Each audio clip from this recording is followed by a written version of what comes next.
Hi అండి, welcome to my channel. ఇవాళ నేను మీకు మిల్లెట్ నూడిల్స్ ఎలా తయారు చేయాలో చెప్తాను. మిల్లెట్ నూడిల్స్ తయారు చేయడం కోసం ఒక గిన్నె తీసుకొని అందులో 2 గ్లాసెస్ వాటర్ పోసుకోండి. ఆ వాటర్ మంచిగా వేడి అయ్యాక అందులో మీరు ఒక హాఫ్ స్పూన్ సాల్ట్, ఒక స్పూన్ ఆయిల్ వేసుకొని ఆ వాటర్ కొంచెం బాయిల్ అయ్యాక అందులో ఏవైతే నూడిల్స్ ఉన్నాయో ఆ నూడిల్స్ వేసుకొని ఒక 5 మినిట్స్ బాయిల్ చేసుకోవాలి. అప్పుడు మనకి నూడిల్స్ సాఫ్ట్గా అవుతాయి. ఒక 5 మినిట్స్ తర్వాత మీరు చెక్ చేస్తే నూడిల్స్ ఉడికాయో లేదో తెలుస్తుంది.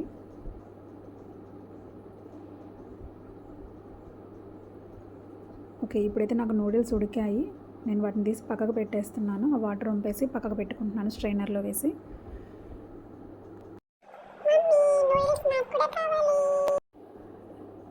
ఇప్పుడు మనం నూడిల్స్ ఎలా తయారు చేయాలో చూద్దాము. ఒక వెడల్పాటి ప్యాన్ పెట్టుకోండి. అందులో ఒక స్పూన్ ఆయిల్ వేసుకోండి. నేను ఎగ్ నూడిల్స్ చేస్తున్నాను కాబట్టి 2 ఎగ్స్ వేసాను. ఆ 2 ఎగ్స్ మంచిగా స్క్రాంబుల్ చేసుకొని చిన్న చిన్న పీసెస్గా లైట్గా సాల్ట్ వేసి వాటిని ఫ్రై చేసుకొని ఆ ముక్కలను తీసేసి పక్కన పెట్టేసుకోండి.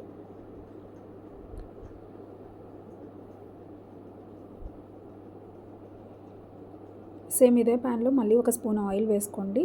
ఇప్పుడు ఏవైతే వెజిటేబుల్స్ మనం తీసుకుంటామో అవన్నీ సార్ట్ చేసుకోవాలి. నేనైతే ఆనియన్, పచ్చిమిర్చి, క్యారెట్, బీన్స్, క్యాప్సికమ్ 3 కలర్స్ ఉంటాయి కదా, ఎల్లో, రెడ్, గ్రీన్, అవన్నీ వేసాను. సో మన ఇంట్లో ఏవైతే వెజిటేబుల్స్ రెడీగా అవైలబుల్గా ఉంటాయో అవి వేసుకొని చేసుకోవచ్చు. వీటిని ఏంటంటే బాగా ఫ్రై చేయకూడదు. జస్ట్ ఒక 1 మినిట్ 2 మినిట్స్ లైట్గా సాల్ట్ వేసి ఆ పచ్చిదనం పోయేలాగా జస్ట్ సార్ట్ చేసుకోవాలి అంతే.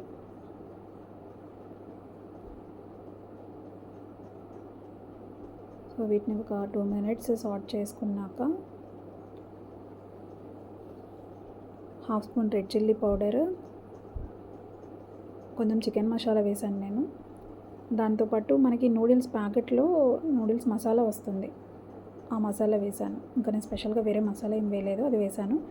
వేసేసి అదంతా ముక్కలకి పట్టేలాగా మంచిగా తిప్పేసుకొని ఏవైతే ఎగ్స్ ఉన్నాయో అవి కూడా మిక్స్ చేసేసి మొత్తం అంతా తిప్పేసుకోండి. ఆ ఫ్లేవర్స్ అనేవి ఎగ్కి ఆ వెజిటేబుల్స్కి పడతాయి.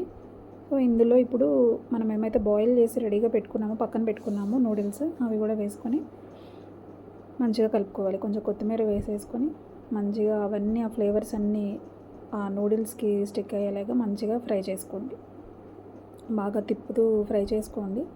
దానికోసమే మనం వెడల్పాటి పాన్ పెడితే అది మంచిగా ఉంటుంది మనకి చేసుకోవడానికి. సో ఇంతే, healthy and tasty millet noodles ready.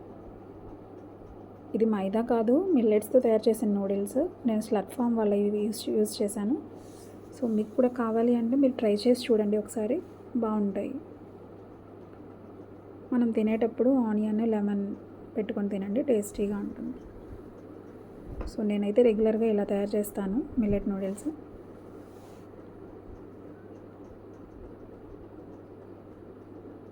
మీకైతే నేను చేసిన ఈ డిష్ నచ్చినట్లయితే లైక్ చేయండి. Thank you for watching my channel.